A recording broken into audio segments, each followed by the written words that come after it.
Right, everybody, welcome back. We're here. We're on time tonight, Jay. We got messed about by Top Rank. Cheers, Top Rank last night. Luckily, Thanks, I Top didn't. Rank. Decided not to go to sleep, but unfortunately, good job I didn't. Else, none of us would have watched it live. But No, I missed it. unfortunately, Jay got done out. But anyway, we're here. We're going to give a quick review of what happened at the weekend for the Birmingham card. Shaki Foster. Maybe a couple of the other fights as well. I watched Poddy McCrory's fight on Friday as well. I watched a bit of the Floyd Schofield fight against Hiron last night. He got dropped in the 11th, the Golden Boy prospect. But how's things, Jay? Good Sunday so far, mate? Yeah, not bad, not bad. I've been playing catch up. Sorry, let me just move this. I've been playing catch up because obviously we arranged to do a certain time. I was struggling to stay awake on the Davies Masoud, not because of the fight at all. I've had I've driven to Wales and back and not had much sleep, and thought I'd get a couple of hours. And luckily for us, you stayed awake and powered through. I got up at 3 a.m. to tune into the live and was watching the winner be interviewed. Apparently it had a load of stoppages and been pulled forward an hour, so I had to watch it secondhand knowing the result. So yeah, but listen, it's been a fantastic weekend of fights. It's sort of, we weren't, but it was sort of on a downturn in terms of what we'd had over the past few months in terms of big fight after big fight after big fight. These were great trade fights, but they turned out to be some pretty decent, gems in between all the there were some crappy fights, or not crappy fights, but non-exciting fights where that just went to script in terms of who we expected to win. But for me, it was a decent weekend of fights, boxing and also some decent MMA fights. So yeah, I've had a good one. It's been a good one, mate. Good stuff, mate. Good stuff. We'll quickly. I'll tell you what. We'll just do the main events here tonight because we're just going to get some quick reaction. We'll maybe go a little bit deeper on Chantel Cameron's fight and Echo Esserman, obviously against Ben Vaughan. It was a cracking fight. That was back to back wars by Echo Esserman. You got to give him credit. He's come through both of them as well. So big up Echo Esserman for that. But we'll start, mate, with Liam Davies against Shabaz Masoud. It was for Davis's IBO Super Bantamweight World Championship. We obviously did the watch along, did an immediate reaction to it last night, but disappointing night, wasn't it, for the man from Telford? But credit to Shabaz Masoud. He fought really well. He fought the perfect fight, really, for what he said. How you nullify and beat Liam Davies, I think. Yeah, it's a couple of things to take from it for me. Props, yes, Luca. Yes, you did, Luca. Big up, mate. I hope you're well. We're going to do a separate live after this briefly just to react on that massive news that we've just had. So, yeah, a couple of things. I mean, Shabaz Masoud did what he said he was going to do. I said, I'll box your head off, and he pretty much did that. The disappointment for me comes from Team Davies, not so much Davies, because obviously, you are the individual and you can make decisions based on what's in front of you, but his instructions in between rounds, now that I've watched it back, were pretty much do exactly the same thing, and he would eventually catch up with him. And it was obvious from sort of rounds 4 and 5 that what he was doing in terms of chasing him wasn't working because his feet weren't fast enough to close the angles or the exits off for Masoud. He wasn't hitting. He doesn't hit hard enough to just flatline Masoud and stop him that way. And you could see that Masoud had no respect for what was coming back and was happy to have his back against the ropes and just move around. And I just thought that Davies would stutter step or maybe change his timing to stop those exits because it's fairly straightforward. And I don't mean this dismissing what Masoud did, but what he did last night was nothing sort of revolutionary. All he did was box at range, countered, and solid fundamentals, fast left hand, wasn't it? And just moved clockwise, anti-clockwise. All Liam, I'm not saying it's that simple, but if Liam Davies had got a little bit, half an inch, half a step forward and then stutter step left or right, or even feinted, just to show Masoud something different. But he was just going round in circles, doing exactly the same thing, pop shotting him, hitting him at will, and just easily outpointed him. Masoud made that fight look pretty easy for me last night. I'm really impressed by him. I didn't pick him because I didn't think that Liam Davies would just do rinse and repeat for 12 rounds. And I'm happy to eat humble pie this morning and say I got it wrong. And I'm now a massive fan of Masoud because what I saw last night, he sort of went into the Lions' den as such. Yeah, he did have a lot of support there, but he carried himself with a level of confidence all week, didn't he, Masoud? He kind of knew it never waned, you know, and I'm disappointed, as I say, with Team Davies. They didn't tell him to do anything different. They didn't advise him to do said, he got different. going too late in the fight. Yeah, and once he started going, he were already 8 or 9 rounds down for me, and he was never ever going to win that fight on points. I think it got to a stage where he needed sort of 2 or 3 knockdowns and point deductions and stuff to get a draw. Not on one judge's card, though. Pardon? Not on one judge's card, though. Well, we'll get to that, won't we? Because we've had a couple of those this weekend. Don't even get me started. I've watched them all back. I've watched every fight that happened last night twice at the very least, even the MMA cards. And there's been some absolute stinkers. I mean, I'm contemplating training to be a judge myself. And I know that sounds stupid at nearly 50 years old, but I'd like to believe that I know boxing, and I'd like to believe that I would score it correctly, given the opportunity, because some of the scorecards last night were absolutely ridiculous. And I believe that, you know, we laugh and joke about it and we say that people should be reprimanded and whatnot. Those same judges will be at the shows next week, and they'll do something. There's no repercussions for it. You know, I'll use football as an example, right? If a referee makes a shitty decision or a crappy call, one that is absolutely wrong, right, on every level, even to the point where they'll say afterwards, look, I got that wrong, you know, I made a mistake, because mistakes do happen. What happens with that referee is in League Two refereeing Harrogate versus Bradford at Valley Parade, and then he goes up to Championship and he'll do, I don't know, Peterborough at Lincoln, and he's got to work his way back in, and he's got to sort of prove himself again. Referees don't have to do that. They do a shitty card. It's just, whatever. You're back next week. They'll be at Vegas next week doing a Oscar, you know, getting wined and dined by Oscar De La Hoya in Vegas. And you know, they'll do it again and again and again. Prime example, Adelaide Bird, right? Some of the most shocking cards ever. Adelaide Bird had the Floyd Canelo fight a draw, was it? Yeah. So notorious for getting things wrong. Makes it worse. Her husband's a referee, for God's sake. Do you know what I mean? So you'd think she'd know boxing. She's made countless ones, but even some of the big boo-boos that she's made, she's got big shows afterwards. We know this anyway, the sanctioning bodies, the governing bodies, the boxing boards of controls, the referees, it all needs putting under one banner. Put it this way. Frank Warren had the fight 3 or 4 rounds to Shabaz Masoud last night. That tells you all you need to know. I mean, Frank Warren openly admitted afterwards that the better man won. You know, he wasn't even trying. You couldn't. It's clear to see. You can't even make a case for Liam Davies winning that fight. When they read out 115, 113 Davies, you see Liam Davies laugh as if to go, Jesus. Yeah. Do you know how what the hell has that happened? He's not like, right, here we go, because he knew he'd lost, and he sort of goes, eh? Do you know, but like a nervous laugh, because that fight was never Davies's. I don't care what. Unless Masoud got phantom points taken off and stuff like that, then, you know, that fight for me was 3 or 4 rounds to Masoud. He could have even gone further. I gave Liam Davies maybe 2 rounds in that fight, if I'm honest. There were a couple of close rounds where he could have edged it, so he may have got 4 on some scorecards, but 115, 113 to Davies is disgusting, and that referee needs naming and shaming. I think you should have to retrain. You know, there should be not complete retraining from start to finish, but like with referees, they do the top games, they make a mistake, they get thrown down to League Two, you know, and they've got to sort of work their way back up until they can prove that they're of a level. And there's nobody questioning the level that these judges are, because some of them are referees as well, but then you see some of them and they're like, you know, 70 years old, and I'm nearly 50, right? And I know that my reaction times and my hand-eye coordination is not what it was 20 years ago. And I'm happy to admit that.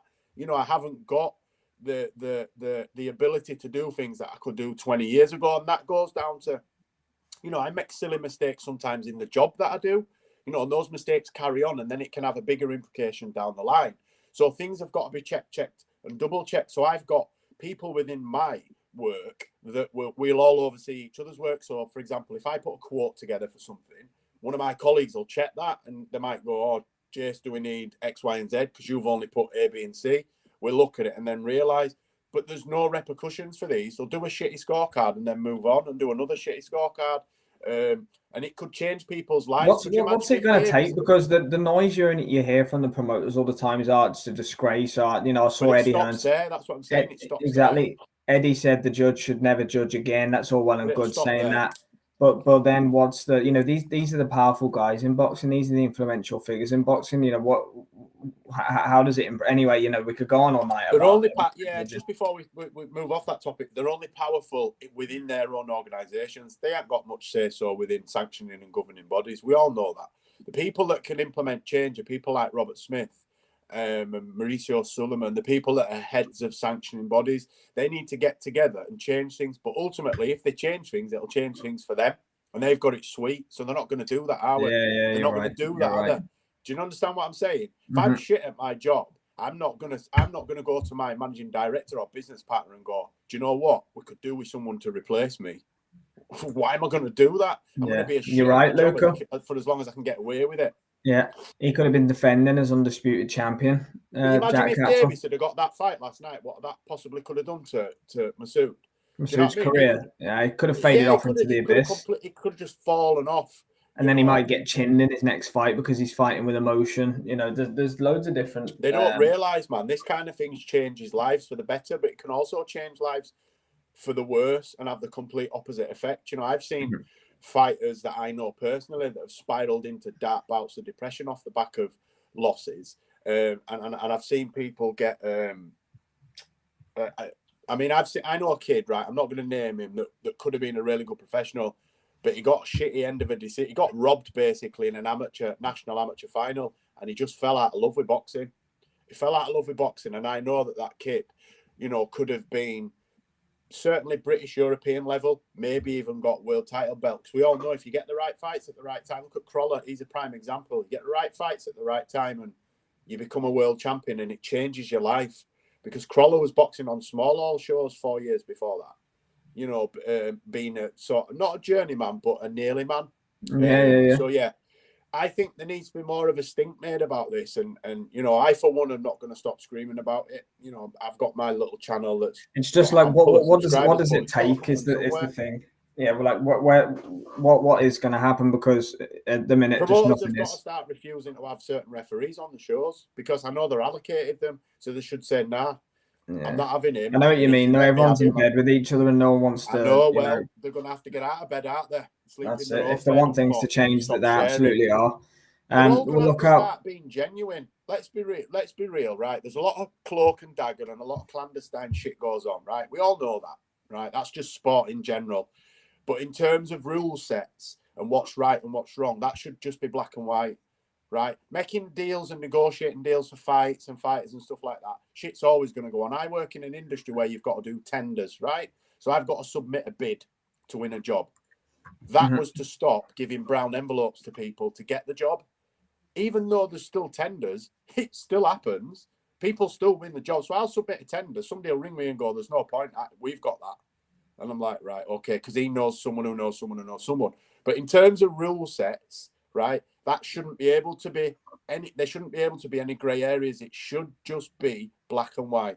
What's Lucas saying there? He's just saying, yeah, it's just, but his point essentially is that in any other walk of life, when you make big mistakes, there's repercussions for it. Whereas in boxing, there just doesn't seem to be. In judging in boxing, should I say, it just seems to be, okay, you made a mistake. I disagree with his Ian John Lewis comments. I think Ian John Lewis is one of the best referees we've ever had. He made some mistakes towards the end, but for all the thousands of fights that he did referee, we got some decent decisions and also judging out of him. I get what you mean. He got a bit lackluster towards the end, but I won't call him a moron, to be fair. I think he's a decent guy, but I feel your sentiment there, Luca. As I said, judging is part of sort of the rule set, so there's criteria. I think we should be more strict on the scoring criteria now. Excuse me. We all say it, don't we? Oh, it's subjective. It shouldn't be subjective, right? They make a decision in football.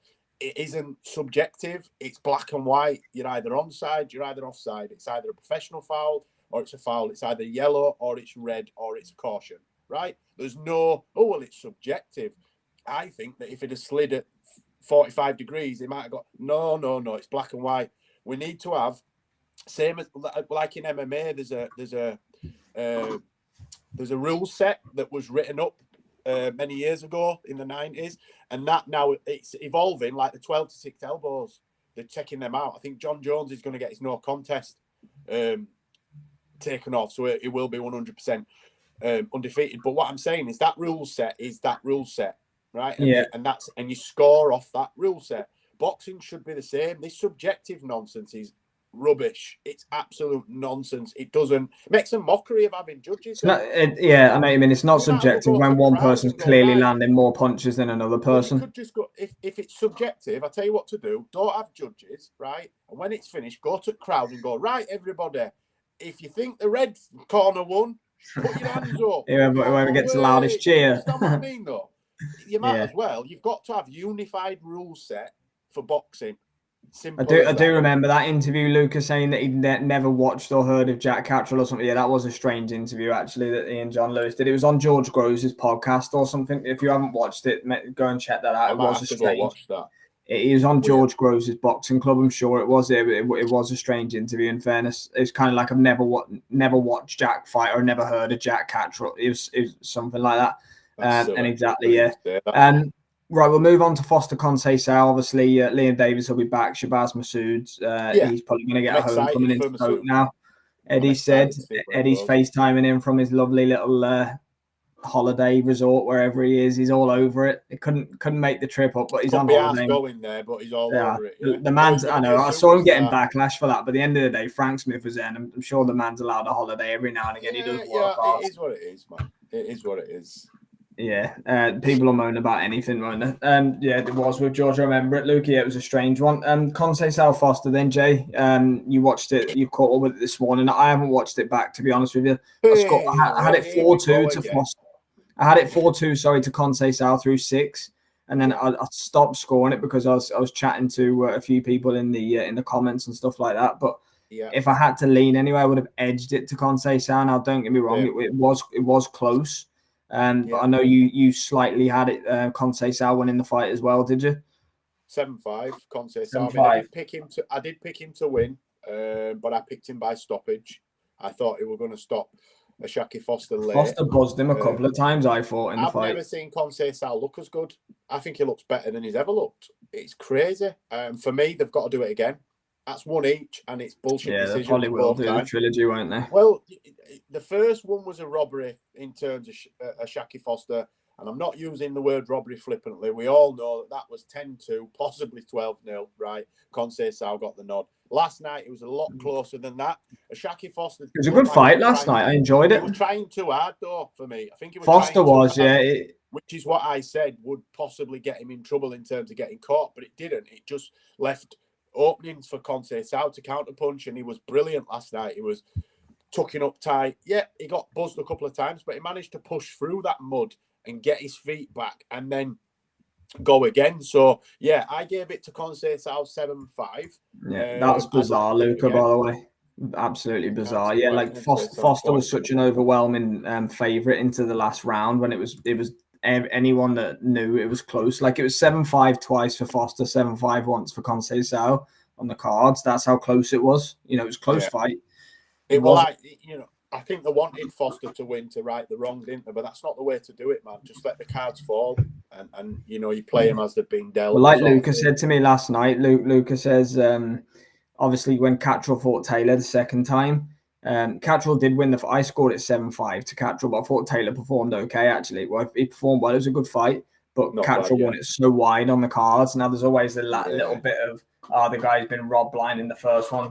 Does he get a few extra rounds kind of, by default in the rematch kind of thing? And, maybe that was the case here. Do you know what I mean that way? Yeah, it felt a bit like that, didn't it? I'm not saying that the cards were done before the fight. I know we like to use that flippantly, but it's just jokes. But yeah, it was like, I just didn't like it. I'd like to see it again, and hopefully we can get a definitive winner next time, because it's got to sit.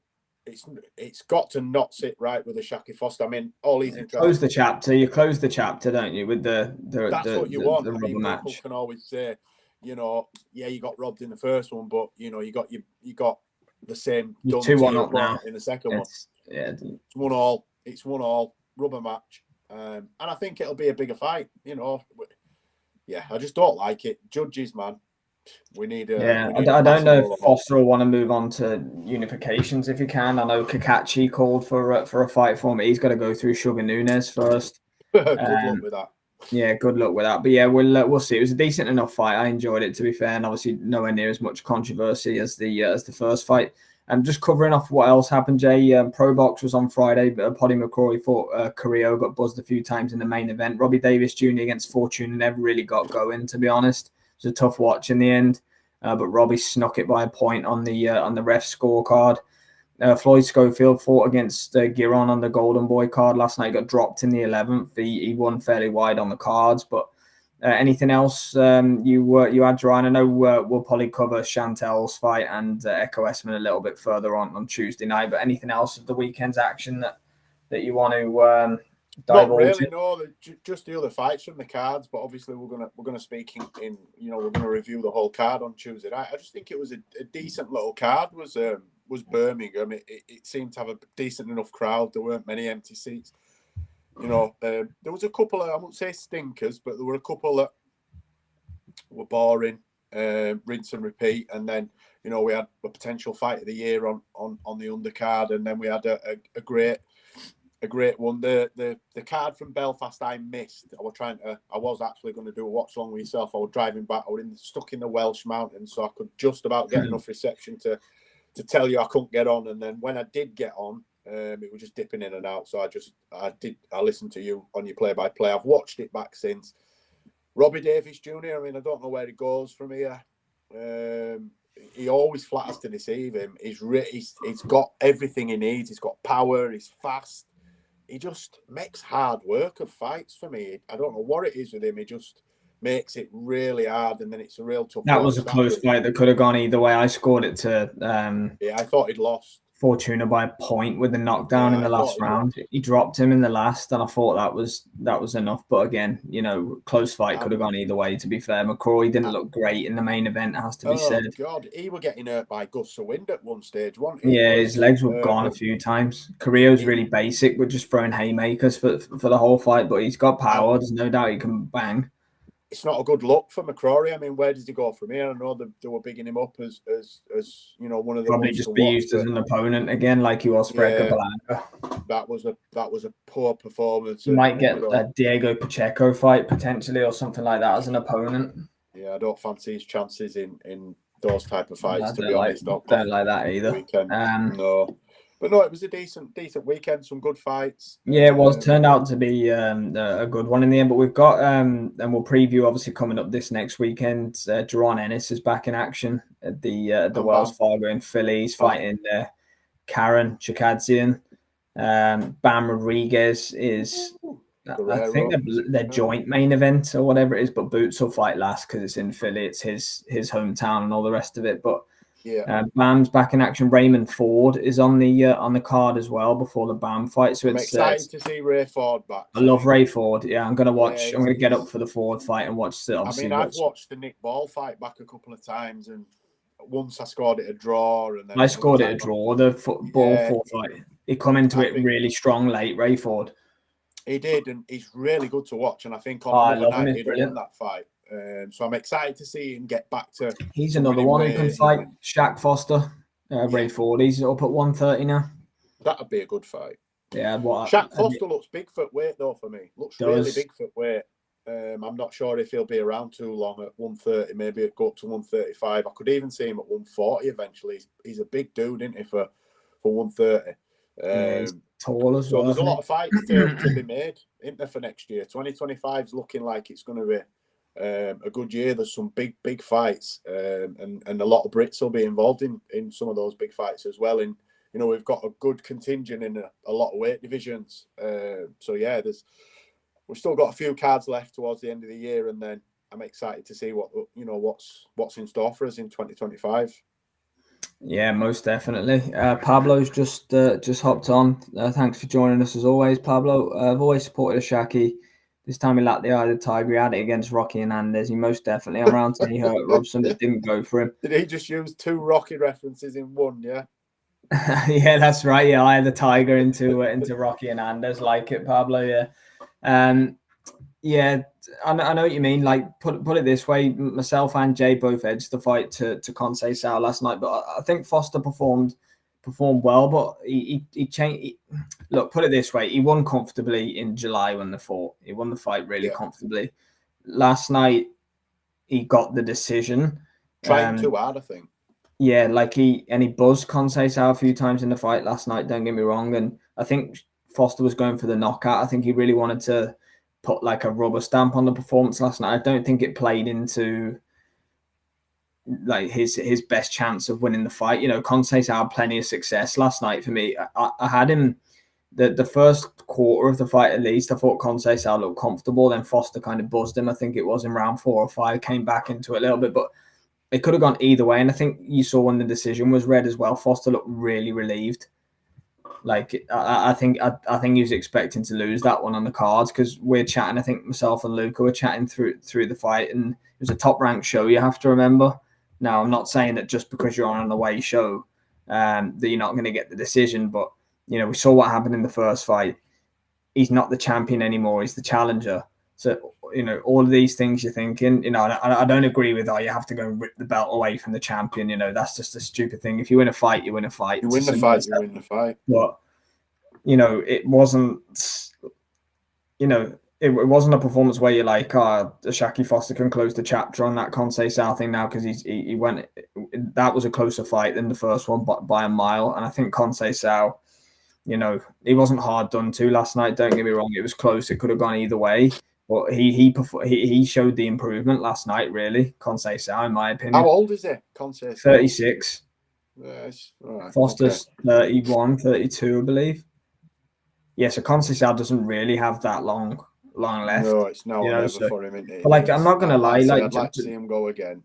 Yeah, but just you know, playing devil's advocate to that theory, I guess. Stamp. It's like, it's not a big money fight, is it? It's a Shaki Foster against Conceicao. It's like, you know, does Foster? He got the decision last night, and he clearly won the first fight. Is he within his right to be like, look, I want unifications and I want bigger fights now, or is that harsh on Conceicao? I think it's harsh on Conceicao. I mean, you know, he can feel hard done by last night, and you can't go back to, well, you shouldn't have got the first decision. Well, he did get the first decision. You know, it's in the history books. You can't rewrite history, you know, unless you're Devin Haney. So they've got to do it again for me. You know, the fight happened. You know, you got the decision. You shouldn't have done, but you got it. You should have got the decision. You didn't get it. I don't know whether... I think that fight was mandated and they sort of forced Conceicao into it. Not sure if they'll do that for a Shaki. Well, that's the other side of it, you know. And is he going to want bigger paydays again out there for Shaq? Yeah, you know. I'm talking selfishly from what I want to see, but if we're honest, they'll make a unification fight before making fight Conceicao again, because it's not a massive selling fight. You know, we were only interested really because of what happened in the first one. Exactly. Yeah, I wouldn't have been too bothered about it without the controversy from I wasn't really bothered about the first one when it happened. Yeah. But I watched it because I'll watch any fight, but it's not a massive fight, is it? It's a bigger fight because of the controversy. But yeah, they're probably going to look to make a unification fight and give a Shaki Foster, because he's sort of been in the shadows for a while, and even though he was a champion, he was sort of unheralded. Well, he's been fighting on rival shows as well. He's with PBC, but he beat Rocky Hernandez on a Matchroom show in Mexico. He's fought on back-to-back top-ranked shows. He's doing it on the road. Well, not on the road as in outside of his country, but on the road in a sense. He's doing it as an away fighter on different shows. So credit to him, man. Yeah. Ray Ford would beat Ray Vargas. He would stop him, in my opinion, Luca, Ray Ford. I think Ray Ford's going to be a problem at 130. I want to see him against Lee Wood. You know, I think that would be a good fight. Don't know if Eddie could get that done. And Cordina were both there last night. I don't know whether we can read anything into that. Well, did you hear what Joe Cordina... I saw the clip. Did you see what Joe Cordina said about the Shakur Stevenson thing? And No. just before we wrap this up, yeah, he goes. He was being interviewed by Boxing News, I think it was last night, and he goes, "Yeah, I just thought the whole thing stunk a little bit personally. You know, no one contacted me about it, and then I heard he had a bad hand, and I thought he pulled out like and then he was like, no, look, I saw his hand, and I've had bad hands myself, so I knew it was legit in the end. But Eddie didn't ring me, Frank Smith didn't ring me." And then he goes, "I saw Frank Smith tonight," and then I said to Frank Smith, what's going on, what's happening with me? And he goes, "Well, I don't deal with you," and all the rest of it, and all the comments are slating Eddie and Frank Smith and the thing. Why would Frank Smith turn like arsehole with him? Well, apparently he goes, "You don't normally want to deal with me," or something. Like, go and watch the video. I don't want to misquote it, but what's it on? It's just like if you type in Joe Cordina on X, you'll be able to it's just like a 15-second clip out of an interview that he done, but it's kind of just basically insinuating that Frank Smith didn't really want to talk to him at the show last night, and that he's not really been contacted, and he's basically out of the loop with Matchroom. So is he still contracted to Matchroom or not? Well, yeah, because he goes when he said that Frank Smith kind of said that, he goes, "Well, you're my promoter, you and Eddie are my promoters." So yeah, he must still... when it suits Frank, he can be I'm just a T-boy, I'm just a glorified T. When it suits him, Billy Big Bollocks when he wants to. It takes front and center when it suits him, and then like last night, I don't deal with you. Knobhead behaviour that for me. Knobhead behaviour. Yeah, I mean that's one way of looking at him, Luca. I mean, like, don't get me wrong. Go and after we're finished with this, go and watch the little. I'll find it again and send it to you. Or I'll share it again for everyone to see. It's just interesting. There seems to be a bit of we've known for a while. There's a bit of friction there, but wouldn't surprise me if Queensbury do come in and sign the likes of Wood and Cordina. But that's a good segue for us. We're going to quickly switch over to a quick live that we're going to do regarding the big news that dropped. Luca alluded to it at the front of the show. Luca something that he called. We're going to move over for a quick. Yep, he did. It never happened, I think. Yeah, so, he did. DJ Pat reminded you of that. Me indigestion tonight, boys. Yeah, DJ Pat reminded you of that not so long ago. Jay's fight talk. But yeah, we're going to go on give a quick 10-minute reaction video. So if anyone that's with us now, feel free to come over and interact with us about Frank Warren joining DAZN from April 2025, and we'll get some reaction out on that. But cheers to Luca and Pablo. Thanks for joining and anyone us, guys. else that's tuned in, and yeah, we'll see you.